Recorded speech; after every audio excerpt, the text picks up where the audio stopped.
Welcome back to the Code 1098 True Crime Podcast. Thanks for tuning in. This week's case takes us south to Georgia. 59-year-old Debbie Collier was reported missing on September 10, 2022, after reportedly sending her daughter $2,385 over the Venmo payment app, and it contained a message that said, "They are not going to let me go. Love you. There is a key to the house in the blue flower pot by the door." Her daughter, Amanda Bearden, told police the message with the payment scared her and that it was unusual for her mother to leave without telling anyone. Amanda had just moved to the area with her boyfriend 2 days before her mother vanished. Amanda and her boyfriend were living with her brother. They have not been identified as suspects. They have also not been accused of any wrongdoing, and they have both denied any involvement in Debbie's disappearance.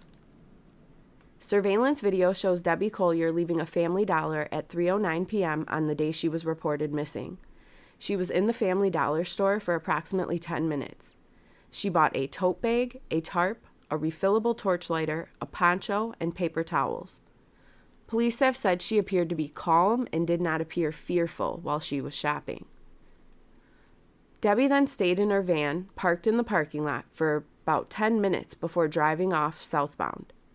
Police know that based on the time of the transaction, she was in the Family Dollar store parking lot when she sent the money and the message to her daughter. What happened to Debbie Collier after she left the store remains a mystery. Steve, Debbie's husband, told police that he last saw his wife the night before she vanished. He also informed police that him and Debbie slept in different bedrooms due to his snoring. Steve told them that his wife's car was still in the driveway when he left for work at 9 a.m. on September 10th. He worked until about 4 p.m. that day. 2 hours later, Steve was informed of the Venmo message by Amanda. Amanda and Steve then contacted the police and filed a missing persons report. Since Debbie's vehicle was getting repaired, she was driving a rental vehicle. Investigators used a Sirius XM radio in the rental car to track it. They found it on a highway 60 miles away in Clarksville, Georgia. Her body was discovered at 12:44 p.m. Sunday, September 11, 2022, by a K-9 unit. The K-9 unit found her remains down an embankment in the woods, approximately a quarter mile from her vehicle.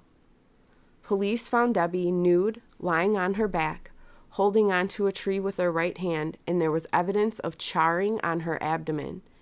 The objects purchased at the Family Dollar were later found uphill from where her remains were discovered. A private investigator reviewing the case has speculated that based on the position of the body, it seemed as if Debbie was possibly trying to crawl away from someone. Debbie's cell phone was found smashed in the woods near the highway. Police have narrowed down the window of Debbie's death between 3:19 p.m. on September 10th and 12:44 p.m. on September 11th when her body was found.